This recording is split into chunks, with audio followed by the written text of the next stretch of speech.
પરમાર્થ રૂપી રામની ઉપાસના કરવા આપણે ભેગા થયા છીએ ત્યારે એક નાનકડી કથા કહીને પછી વાત પૂરી કરું.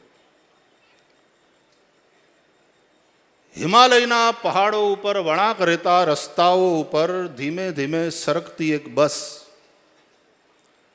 ઊંચાઈ તરફ આગળ વધી રહી હતી. એક દંપતી, પહાડી દંપતી એમાં યાત્રા કરતું હતું. હજી ગામ પછીનું સ્ટેશન દૂર હતું, 2-3 કિલોમીટરની વાર હતી, પણ પહેલાનું ખેતર અને એનું ઘર બરાબર રસ્તાને લાગીને આવ્યું. એટલે એણે કંડક્ટરને વિનંતી કરી કે જો અહીંયા બસ ઊભી રાખો તો અમારે આમ પાછું 3 કિલોમીટર હાલીને આવવું ન પડે.